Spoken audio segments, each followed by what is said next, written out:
Les premières heures de vie d'un veau sont capitales pour la suite. Je vous propose de suivre le protocole Victor pour qu'elle se passe le mieux possible.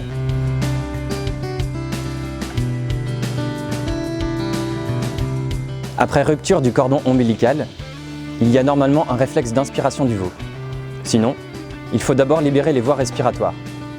Pour cela, on va d'abord pincer le bout du museau de cette façon afin d'obtenir une réaction d'élimination par le veau.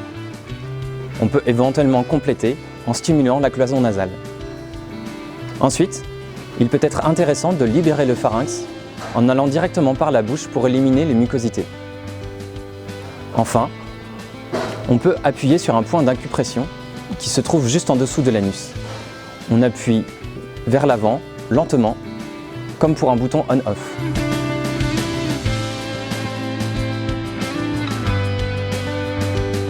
Une fois les voies respiratoires libérées, votre veau respire normalement.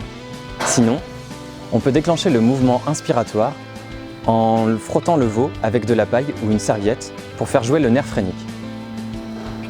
Ensuite, on peut élargir la cage thoracique pour déployer les poumons. Pour cela, le veau placé sur le côté, on replie le membre accessible et on ouvre l'angle entre l'omoplate et la cage thoracique jusqu'à 90 degrés. Aucun risque de blesser le veau, qui est largement assez souple pour cette manœuvre. Sinon, on peut utiliser le stimulant inspiratoire qui se trouve dans la trousse réanimation. Une fois que le veau respire normalement, placez-le sur le ventre pour faciliter la respiration.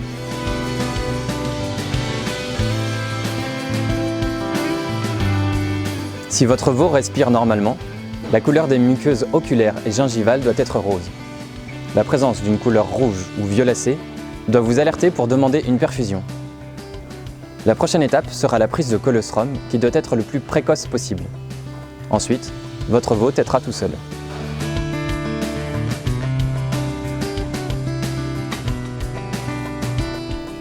Pour pouvoir téter, votre veau a besoin d'un cerveau bien oxygéné, d'un cou et d'une mâchoire bien débloquée. Pour cela, on va d'abord recouvrir les orbites du veau avec les paumes et faire 3 mouvements concentriques rapides. On relâche rapidement. On recommence 3 fois. Ensuite, on appuie le pouce entre les 2 orbites et la main derrière la tête, 3 fois. On recommence 3 fois. Ensuite, on glisse la main à l'intérieur de la bouche et on appuie vers le haut sur le palais mou, 3 fois. On recommence 3 fois. Ensuite, on emmène lentement la tête vers l'épaule droite, puis vers l'épaule gauche. On recommence 3 fois. On fait la même manœuvre vers le haut et vers le bas, 3 fois. Au moindre signe de retrait ou de défense du veau, la prise en charge de la douleur grâce au flacon contenu dans la trousse réanimation est impérative. Couché sur le ventre, votre veau doit tenir sa tête et être réactif. Sinon, une perfusion va être nécessaire.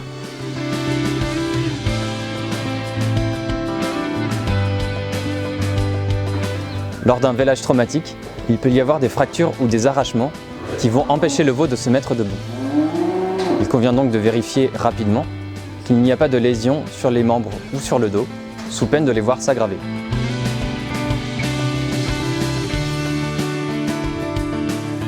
Si au bout de plusieurs heures, votre veau reste couché ou s'essouffle à rester debout, il peut éventuellement manquer de vitamine E ou de sélénium. La trousse réanimation contient un flacon qui permet de traiter une telle carence.